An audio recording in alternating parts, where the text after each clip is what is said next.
Welcome, everybody. We are going to get started with a conversation between two leaders who are proudly out as a part of our community and who are strategic in business and in driving change. Erin Uritus is the CEO of Out and Equal. She first got to know Out and Equal in the early 2000s when she was an employee of Booz Allen and was working to ensure that LGBTQ employees there felt welcomed at work.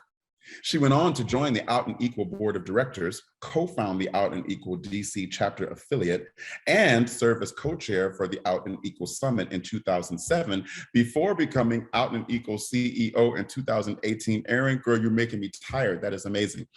Her professional experience also includes work with the Department of Homeland Security, worked for a major Middle East government in support of its efforts to restructure during the 2007 economic crash and subsequent Arab Spring revolutions. She is the co-author of a book about change management in government, published in both Arabic and English. Erin has a master's in organization development from American University and 2 master's certificates in change management and performance management from Johns Hopkins and Georgetown, respectively. She lives in Washington, D.C. with her 2 beautiful children, Amira and Hani. Beth Ford serves as president and CEO of OLakes Incorporated, a Fortune 200 food production and agribusiness company that is also a 100-year-old farmer-owned cooperative. Beth's 35-year career spans 6 industries at 7 companies. Since joining OLakes in 2011, she has held a variety of roles leading the Farmer to Fork business offerings. Today, she is a passionate advocate on behalf of farmers and rural America with the goal of connecting people, particularly in urban areas, to the farmers and rural communities who grow their food. A native of Sioux City, Iowa, Beth holds a bachelor's degree from Iowa State University and a master's degree in business from Columbia University Business School. She also sits on the board of directors for the Business Roundtable, the Fortune 150 company PACCAR Incorporated, and numerous other industry, nonprofit, and university boards. Beth has been recognized by Fortune as one of the world's 50 greatest leaders and most powerful women, and was named to Fast Company's most productive people and best leaders list, among other honors. She was also featured in the 60-minute segment entitled The Farmer's Advocate during the fall of 2019. Over to you, Erin. Beth, it is an absolute pleasure to have you here today. Welcome to Summit. It's especially meaningful to welcome the country's first Fortune 500 out gay woman CEO, nearly 25 years after our organization was founded on the premise that no one should have to choose between being out and equal. Your ascension and leadership are the models we knew would strengthen organizations and companies. So welcome. Well, thank you. And what a treat to be here. I'm sorry we can't be in person. That would be so much fun. Me too. We'll do it again another year. I promise. It'll be great. So I want to just dive right in to a concept that is referenced so much, Beth. And yet I think its core tenets still really need examining and evolution, especially in these times, and that is leadership. Through deep investments from some of our partners at Out and Equal, we have launched a new tentpole program examining what really is LGBTQ leadership edge and engaging diverse talent throughout their careers, especially in early and mid-career. So I want to start with a question about your qualities of leadership. What do you think has helped you most in your professional and personal journey? How have these qualities shown up for you? Well, first of all, I think you're not a leader if you don't have any followers, right? I mean, I think that that's an obvious statement, but I think that people believe leadership is really about you. And the reality is what I've found over my life, and now I've been in business for 35 years, worked for six industries, 7 companies. Early days, I thought leadership was more about me and authority and things like that. And now I realize it actually has very little to do with me. And it's about the concept I have on leadership is enabling. I have a whole discussion I provide to other venues about leadership as a team sport. And it is a team sport. So I think the best leaders recognize their strengths and their weaknesses, their gaps, and are humble enough to recognize a lot of people that you're working with know much more than you do about particular issues and particular things. So when you know that, you enable their success, you partner with them, you ask them questions. And so I'm a big believer in enabling. In fact, we have a number of interns, hundreds of interns that start with us every summer. And they always ask me, what should I learn? And I say, well, you're smart enough to learn the job or the business. That's not interesting. What you should learn is the importance of relationships, the importance of putting somebody else in front of you and encouraging their success. And folks want to work with you then. That's a virtuous circle. And so that I think is a critical element. The second that I speak a lot to is resilience. Guess what? Life is bumpy and you have failures. I have many.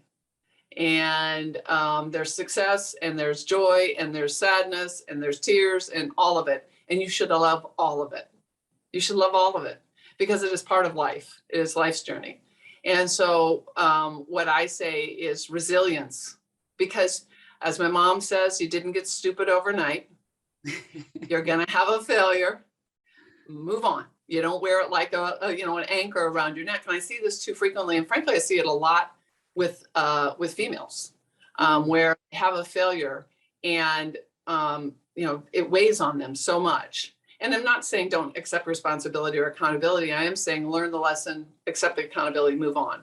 Do not let it define who you are. That is not the moment for you. So I say, again, your team is important, enabling their success, resilience is important. And then just going on the journey, who would have known that I would have been the CEO? This is not like when I was 20, and by the way, I'm not the same person as I was when I was 20.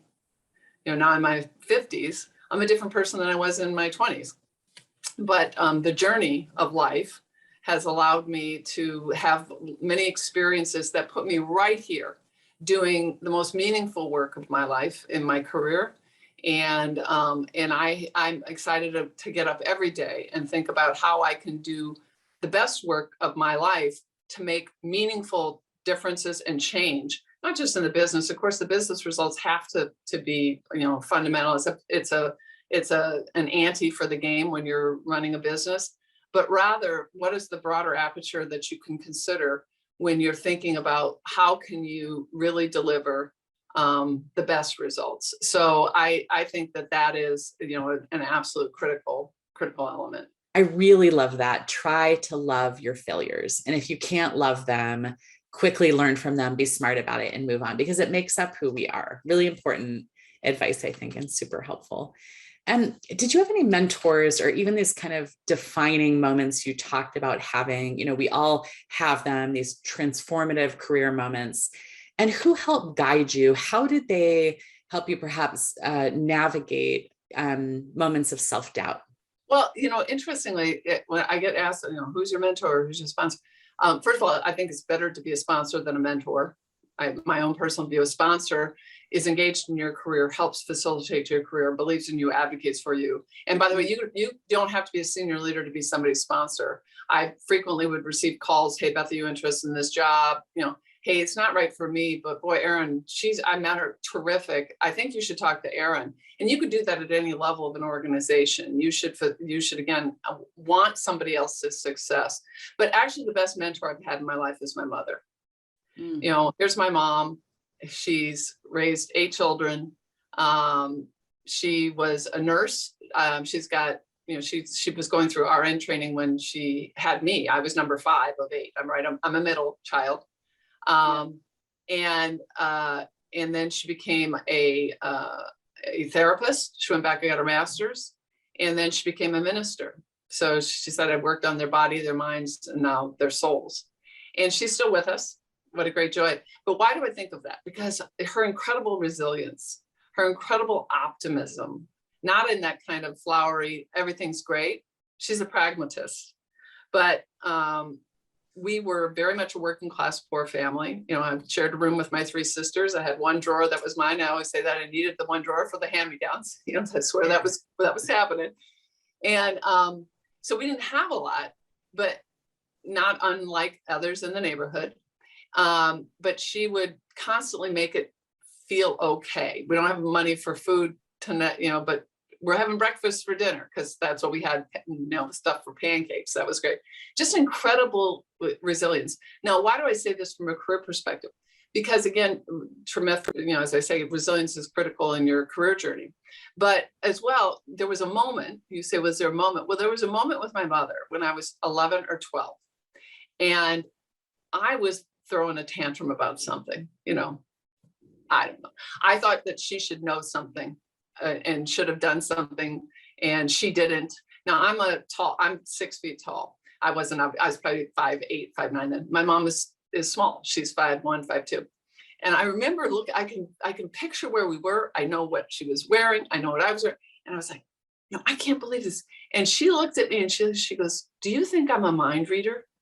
If you want for something, you ask for it. It took me aback, and it has stayed in my mind throughout my career. You know, people oftentimes in their career expect, well, management's they're gonna know how great I am.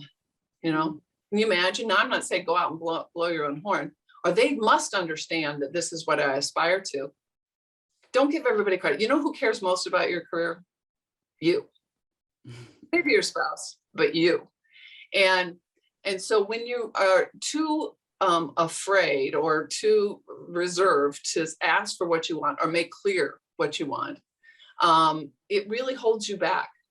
And I've used that thought process for many things in terms of my career progress, but also for things that I think, hey, I need someone to help me with this acquisition or whatever it might be. And I've never been disappointed. First of all, people want to help, and you just need to ask for it. Secondly, nobody's a mind reader. Nobody really knows. And then third, when I've asked this before, and I've said, what is the downside of asking for what you want? Some people will say, what if it's a no? And I say, well, then you're in no different position than you were before. And actually, you're in a better position. And you know why? Because if it's a no, then you get to ask the next question. The next question is why? What is it? What is my gap? I wanted that position. You don't think it's that right for me. What is my gap? And then they can say, well, we don't think that you have this, and then you can work to fill that gap. Or we don't ever see you that way. That is a gift. It may be hurtful at first, but you should see it for what it is, because then you know you're not in your right place. If you still aspire to that, you're not in your right place. And so, you know, that mentorship, that moment for my mother, which has stayed for me and many others, you know, she just, like I say, very pragmatic, has informed my thinking. And I encourage folks to recognize the power of using your voice, of shaping your result, of not allowing life to happen to you. When you allow it to happen to you, you're going to get what you get. And instead, if you decide you're going to shape your result and you are going to invest in yourself to do so, it's amazing what can happen. Yeah. Wow. Thank you for sharing that. And she sounds like a special woman who is essentially running her own company at the house with that many kids. You know, I want to ask you, so authenticity, vulnerability, and belonging seem to be topics that are not just hitting the wider cultural landscape right now, but are also being taught as topics in business schools. And I want to ask you about this because it's something, as I look through your background and how you show up in the media, what I really appreciate, and it resonates with me personally, is frankly how proud you are about, you know, coming out about all these jobs you had before you sort of hit that corporate trajectory. You were on the docks, you were a janitor, you had all these jobs where you were really rolling up your sleeves. And so what I wonder about as I think about this story and how you show up publicly is not just the way you connect to people in general, authentically, but with the new younger generation coming in and what we need in our workforce. I just wonder if this ends up being a really special point of connection between you and everybody that works for you at Land O'Lakes. That's a really good question. I don't know if I thought of it in that vein. Maybe. I will be honest, I many times have recruited on college campuses, for instance. And I admit to a bias. Here's my bias. When I see someone who has made it through college and they can have a straight A, CV, and they've had no other, they're not involved in a student organization, they've had no job, I'm not that interested. Because life, you hire somebody, you hire the whole person. You hire their family, by the way, as well, right? Because they've got, as my mom says, you're only as happy as your least happy child. Well, that's true. There are all sorts of issues. So I have a bias. So does it show up? Well, I do have a bias because I want someone to understand the value of hard work, the value of the things that folks don't think of as so glamorous.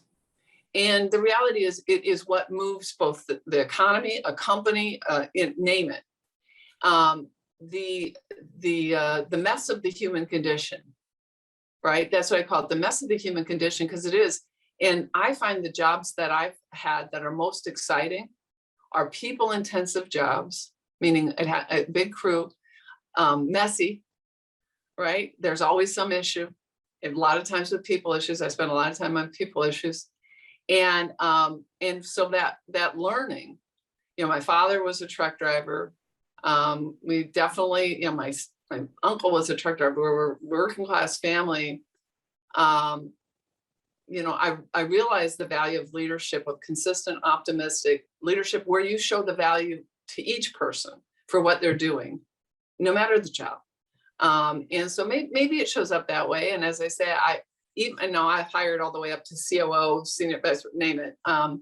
And still, if somebody comes to me and they don't tell me, no matter the job, head of R&D, head of quality, if they don't tell me the responsibility, the accountability of being a leader, of managing people, they don't evidence that in the way they discuss their position, I probably don't hire them, because you're not an island out there when you're running a business or when you're in anything. And that connection, then that learning I had early in my life from things that maybe weren't so glamorous, I think has been tremendous value. Now, I'm going to be honest with you, Erin. When you're growing up, it doesn't feel so good sometimes, right? Yeah. I would say, I didn't have the right clothes, didn't have the right shoes, didn't have, felt awkward. Of course. Now I see what a gift, what an absolute gift. And hear from my own children who don't have to do that, right? Oh, that's great. Thank you. I want to shift our focus some to talk about some of the broader and deeper organizational change work that you are leading at OLakes. What diversity and inclusion initiatives do you have going on, and how are they core to your business strategy? Well, first of all, we know that in studies have shown, and we've shown, that when you have a diverse leadership team, a diverse population, results are better, right? You can't have just one confirmation bias. It's always the same. And that's not interesting. You're not going to get the best business results. So you should want diversity. It's better for your business, and it's certainly more engaging. We have a number of ERGs, across it. Asian Heritage. One of the ones that I thought was so smart that was popped up was for aging population. I'm like, ouch. I'm sure there's like a cutoff. It's like when you turn 50 and they send you your AARP card. You probably haven't had to deal with that, Erin. It's coming. It's coming soon. Yeah, I'm like, what is that? Oh my goodness. But to say that group, or it's really fascinating to me, the young professionals group, the Asian Heritage group, the LGBTQ group, we have any number. And so we can talk about those ERGs or policies. What we would note is, those might be headquarters focused. We have 8,000 to 10,000 employees around the country. And I think that, when you look at the ERGs, they sometimes might appear to be headquarters focused, right? Office focused. when we know what we want is a diverse population at the line level, at the plant level, and within broader organizations. So we've got a number of initiatives there, diversity champions. And so there are any number of things that we are trying to do. Mental health, providing mental health support during the pandemic, especially. This has been critically important. We try to be transparent with our metrics. We do have targets around improving our diverse representation. It's a journey. And I have to say, we are able to attract good, diverse employees. I'm not sure about retention.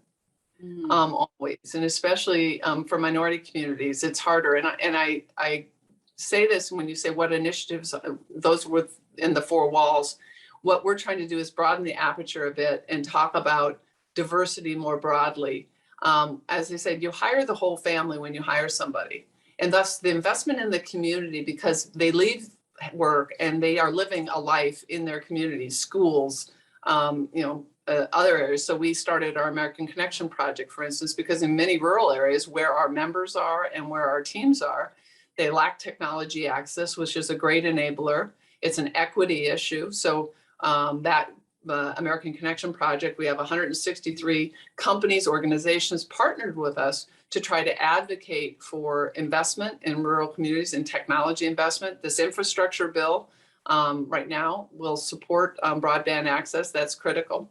So we see that as part of it. We're American Connection Core, where we're partnering with companies who are funding young people coming out of college, go back in their communities that are taking the baton really and working to connect communities with when funding is available. So an ISP provider, they're the next community leaders.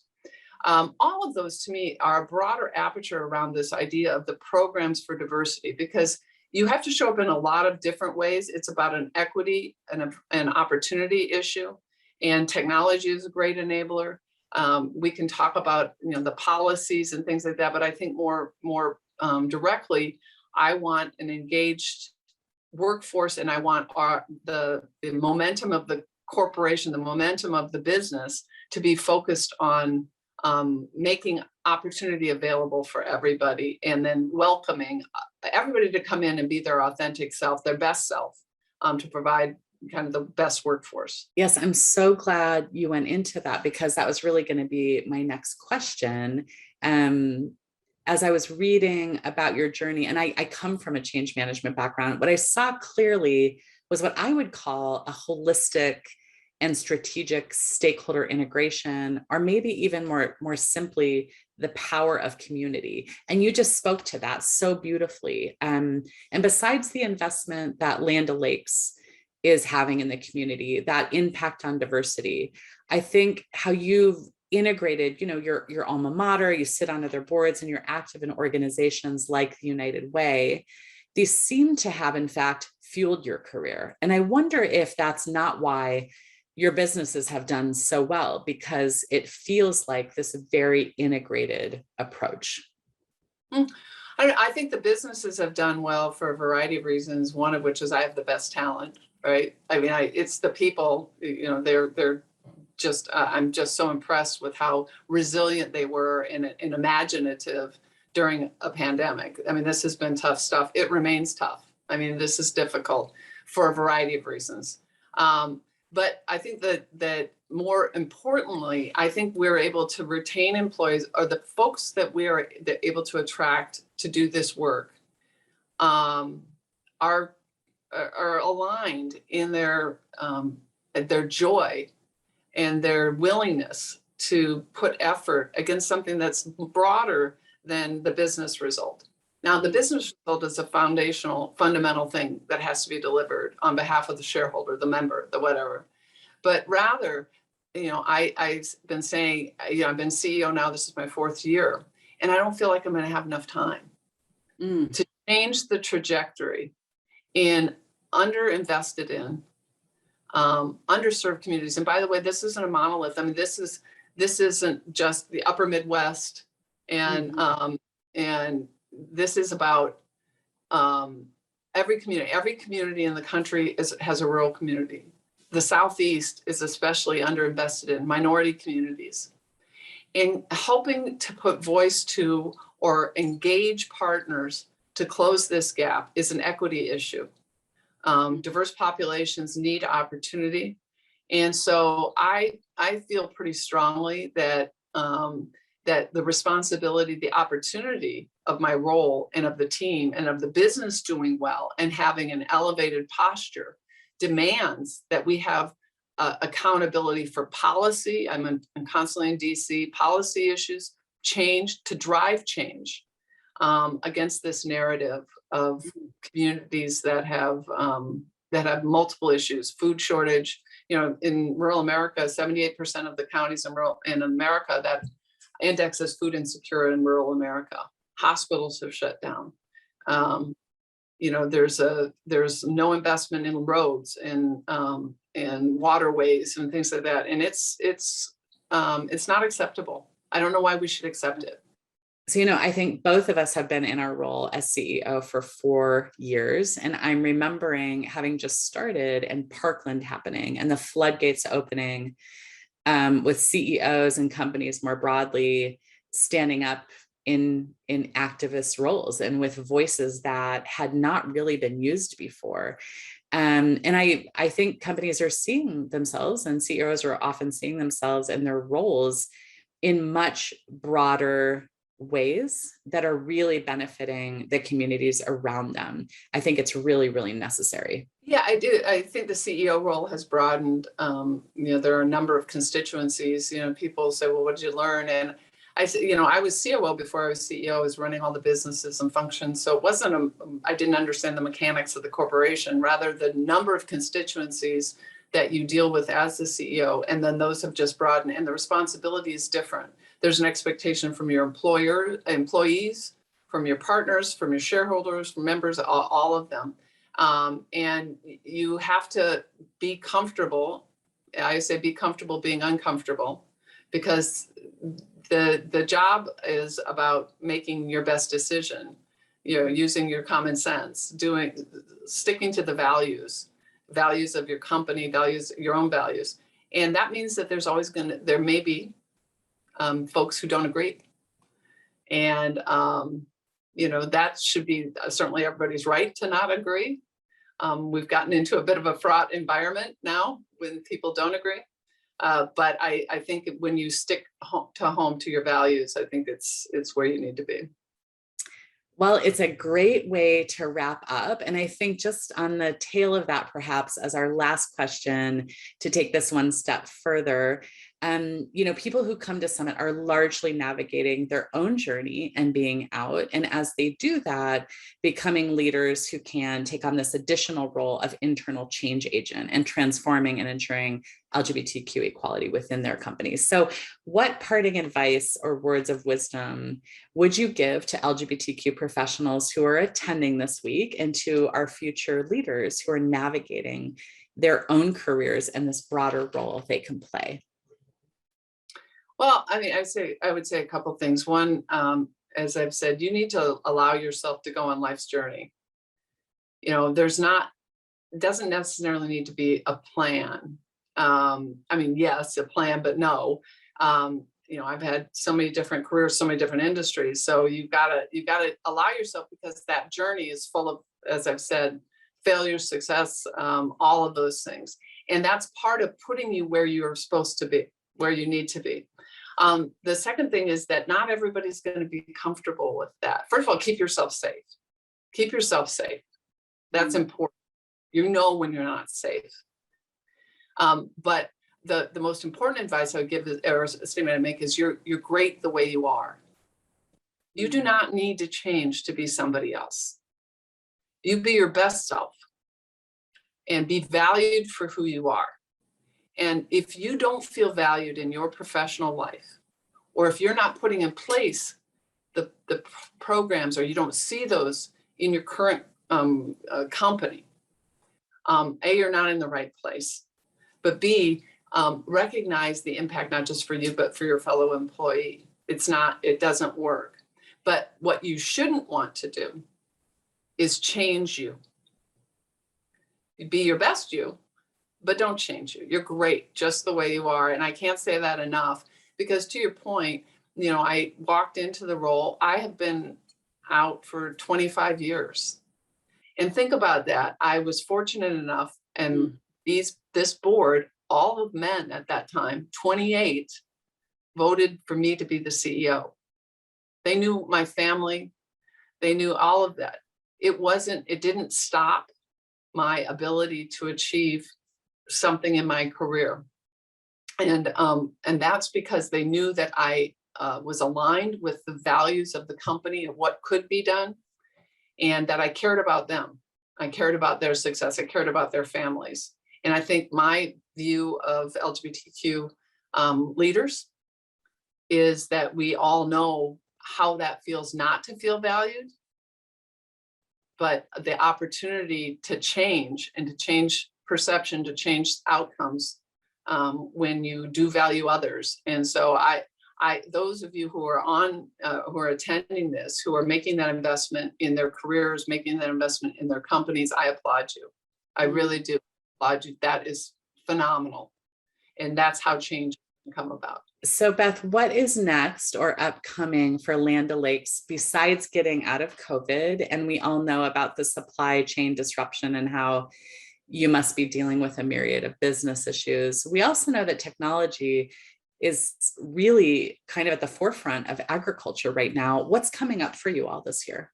Well, we're on a calendar fiscal year, so we're coming into our busiest quarter. Actually, it's interesting, our business is performing very well, but the fourth quarter is our busiest quarter.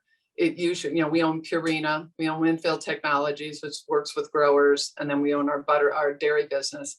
By the way, animals are like people. It gets cold, they eat more. So that's our busiest. You should know that. That's sweater. Even in COVID? Yes, even during, that's fleece season. And that's sweater season. So what's in front of us? It is, we're going to continue to invest in technology. The biggest thing that is newer that folks wouldn't understand about us is the opportunity to use technology and to use agriculture to invest against climate. Our True Terra, our sustainable production business, our True Terra Insights engine, our True Carbon offer, we're partnered with Microsoft most recently.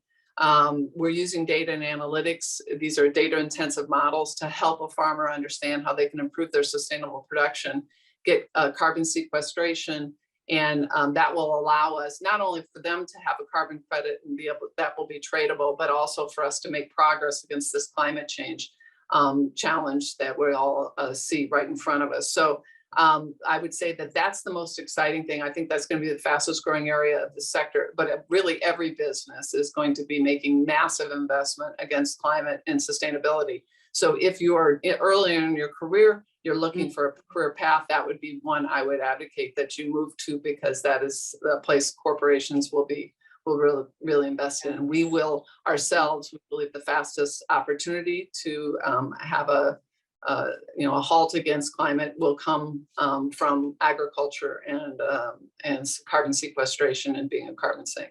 Brilliant advice, really, because that really does need to be front and center. So really happy to hear that insight on your efforts at Land O'Lakes around sustainability. Beth, listen, thank you so much. I am really thrilled you could be with us today. I look forward to staying in touch and seeing what's next and following along your journey at Land O'Lakes under your leadership. We were so happy to have you with us today. Thank you very much. Thanks, Erin. Really a treat to be here, and thanks for having me.